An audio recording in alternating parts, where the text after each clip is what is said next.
Yeah, it was a rough game, but I think I've learned a lot since then. I think I'm a different quarterback since then. I've progressed in who I am as a player and what I can do out on the field. So yeah, that's in the past, and I'm really excited about being able to go in there and play again. The Broncos are looking for a little revenge come this Sunday against the Raiders, and also look to stay in the playoff picture. We're getting you ready for kickoff. Hello, I'm Phil Milani alongside Sidney Jones and Eric Dalala. Hope everybody's having a happy holiday season. Guys, our first topic of conversation today, what to expect from Drew Lock. Sidney, let's start with you. Well, Phil, as we all know, Drew's going to be a little bit more aggressive than Teddy is. He's going to take more shots downfield, more of those 50-50 balls, kind of that, high risk, high reward mentality. But I do think we'll see an improved Drew. I mean, we saw a little glimpse of that on Sunday, against the Bengals, that 25-yard touchdown pass to Tim Patrick. He led the Broncos to a first and goal opportunity on his second drive. I do think, like Drew said in his press conference this week, that he is a better quarterback today than he was a year ago. And, studying under Teddy Bridgewater has helped him. Watching Teddy this year, he has been able to grow. So I think we will expect that, come Sunday. I think we do have a good opportunity to win with the Raiders. They are only 2-5 in the last 7 weeks, so they're not playing their best football right now. So I think we do have an opportunity to win. Drew Lock, though, said that his biggest priority has to be protecting the football. He says that he's a better quarterback. But, Eric, that game last year against the Raiders in Las Vegas, maybe his worst game as a pro, 4 interceptions. He's got to be better than that for the Broncos to win. Yeah, I mean, definitely. And he's had some issues with turnovers in his limited time this year. A couple of interceptions, lost 3 fumbles. Broncos were able to jump on 2 of those, but, of course, the one against the Bengals really hurt. But he did rebound last year from that 4 interception performance, came back in the season finale, his last start, threw for almost 350 yards, 2 touchdowns, no picks. And over that final 5-game stretch, 4 or 5-game stretch, 7 touchdowns, just 2 interceptions. So he did play better down the stretch. And of course, during the preseason, he protected the football. So I think there's reason to believe that he's improved. The question is, can he go out there and do it this week and avoid that game-changing mistake? There's no doubt that he provided a spark for the Broncos when he came in against the Bengals. We'll just have to see if he's can rein it back a little bit. Not part of his personality. One thing we know for sure, it's going to be exciting football. Just hopefully he can protect the ball a little bit more. He was asked this week whether or not he felt like this was a redemption type of game for him. I wouldn't necessarily say that. I want to prove that we can go out and win this game, not for me, but for this team and for the Broncos in general, and keep winning these games going forward, depending on who's playing. This Broncos defense has been very impressive this season. Should certainly provide some support for Drew Lock and the offense. But the one game that they gave up a lot of points was against the Raiders earlier this year, losing that one 34-24, the most points the Broncos have given up this season. Are they looking for a little revenge against Derek Carr? I would say so, Phil. Yeah, and I think they've really gotten it, not against Derek Carr, but ever since that game, the defense has put up a dominant performance, week after week for the past 8 weeks. Since that Raiders game in week 6, and they're coming off a really dominant performance against the Bengals. I mean, they held Joe Burrow to just 157 passing yards, kept Joe Mixon out of the end zone. Jamar Chase only had 1 catch. So, I mean, if it's the time to do it, it's the time to do it now, coming off of a performance like that. Yeah, they'll need a really big game against Derek Carr. The one thing this Raiders team likes to do is take a lot of shots down the field, really a lot of yards per play for this Raiders offense.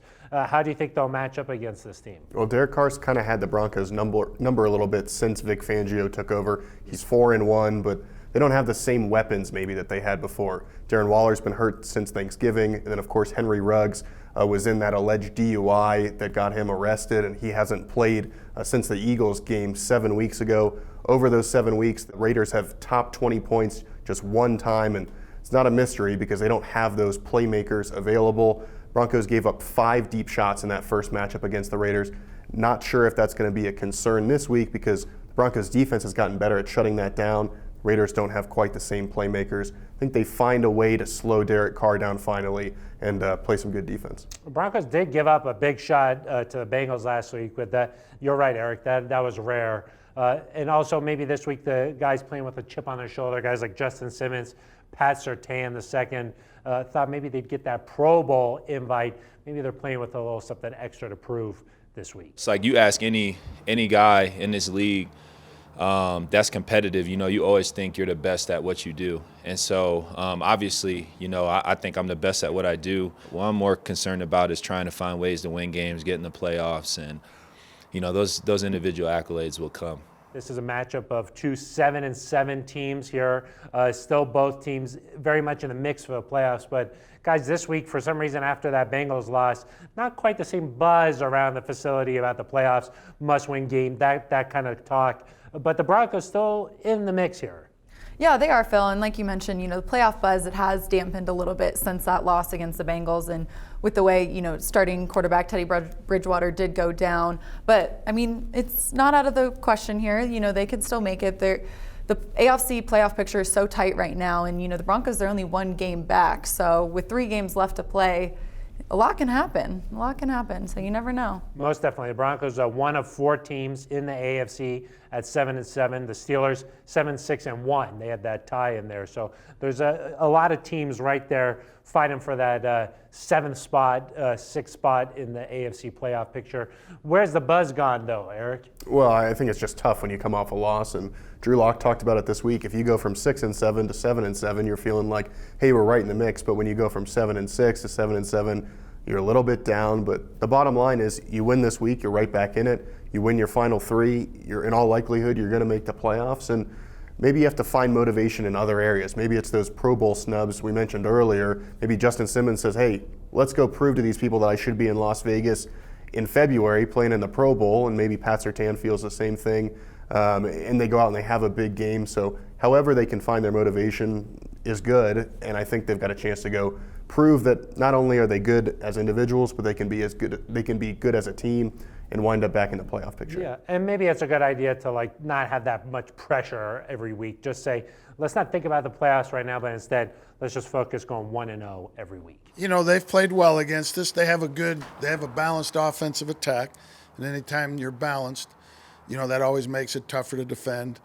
They have a good pass rush, okay, which has affected us some in the past, but they're a good team, and they've managed to, beat us 4 out of the 5 times. Time now to wrap up this show with our favorite part of the show. It's score predictions. That's where we tell you exactly what's going to happen before it actually does happen. Sydney, let's start with you.